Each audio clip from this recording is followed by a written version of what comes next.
What it is, y'all, it's your old boy Pilk, and I'm coming back today with another Wistoria episode. This series is so good. I'm so psyched for more.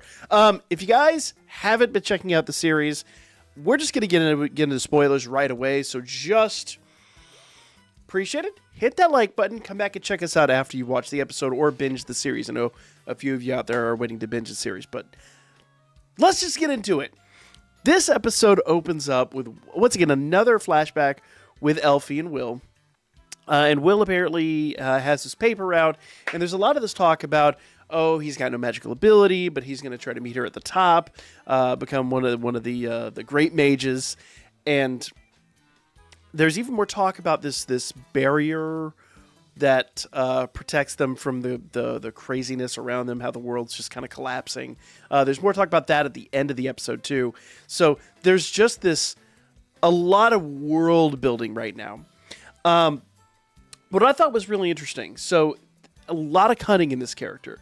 So as we get into the episode, you start to get a little bit more of the background. You see he's talking to one of the dwarven people that he has kind of dealt with before. And then he picks up this newspaper that kind of shows, I love the fact they kind of like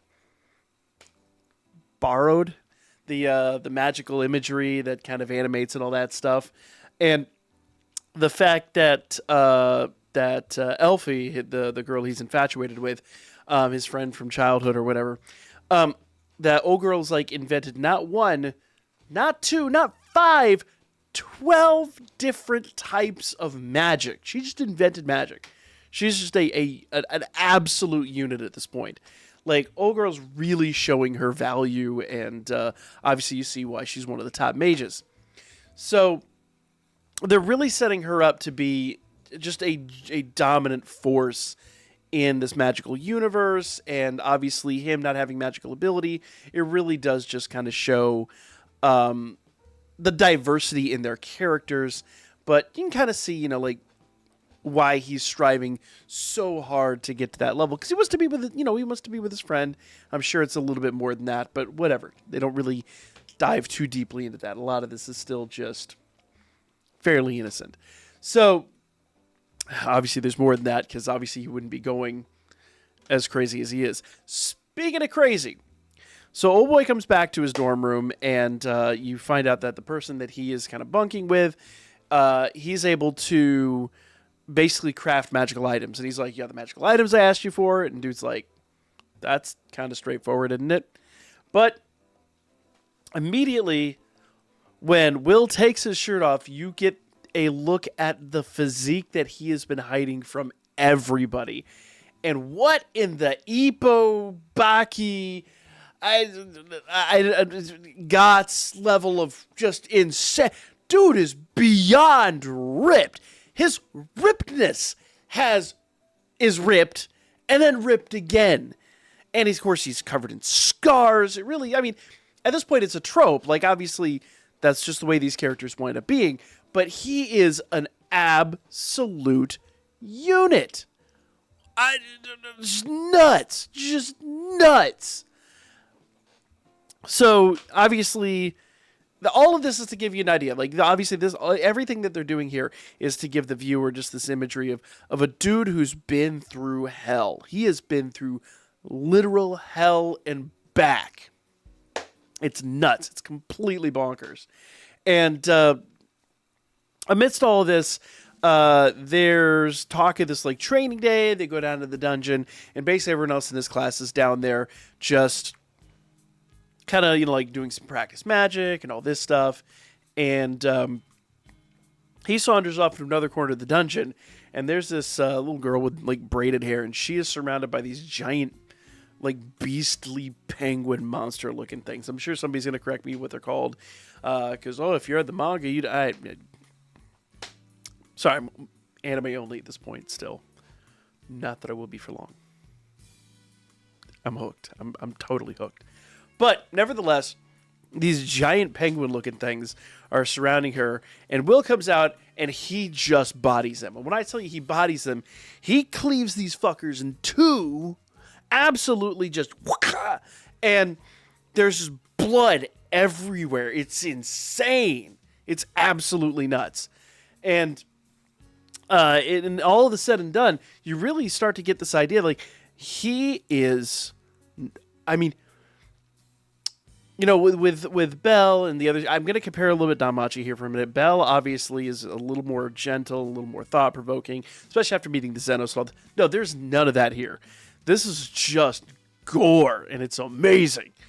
And obviously, another one of those big monsters comes out. What do they call it? They call it like a frozen Rex or something like that.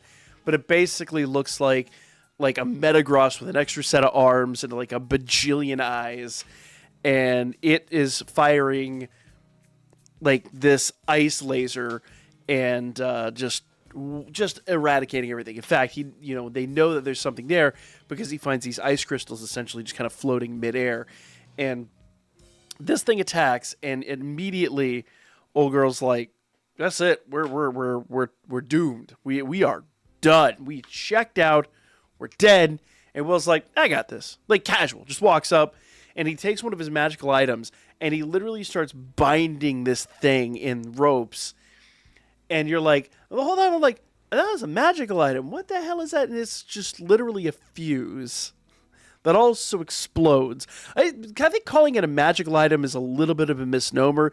It's literally just an explosive.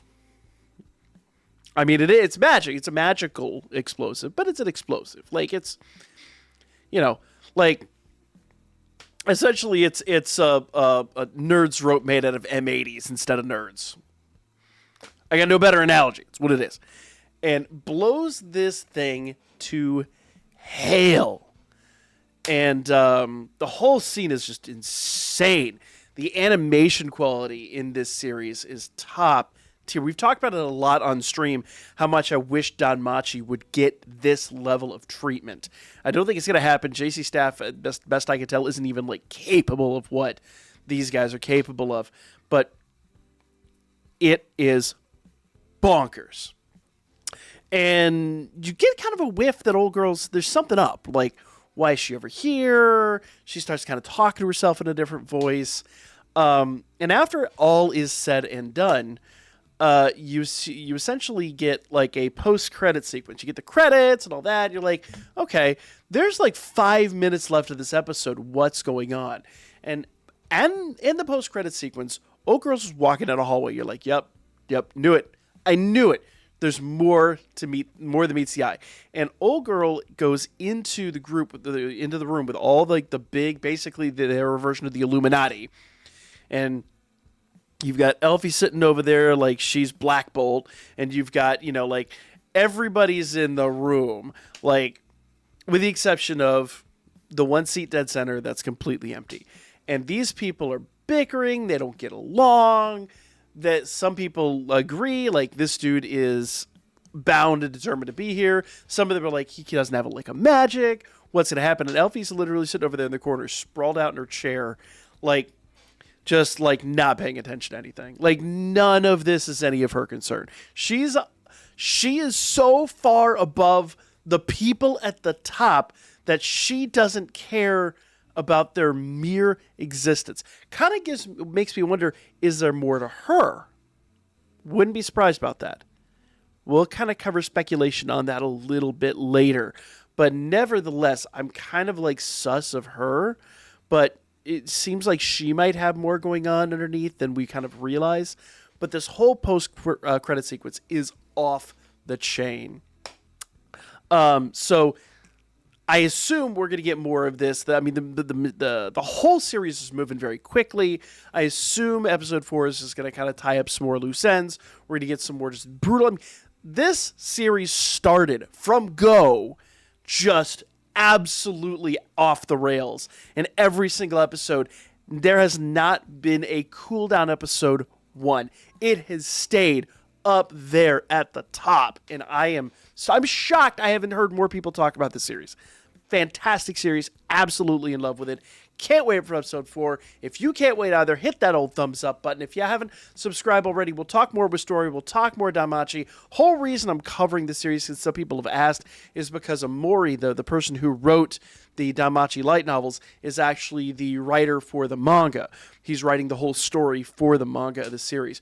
dude's a machine, man. He writes Danmachi. He's got all the side stories. He's working with the people for season 4. He's clearly working with the team here. He's writing for the manga. He's writing his own light novels.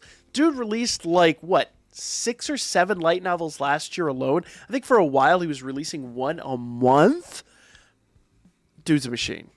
A lot of respect, a lot of love for Omori from me. I can't even fathom how busy that dude is, and he seems to be loving every moment of it, which is just insane. I hope he never burns out. I hope he continues loving it.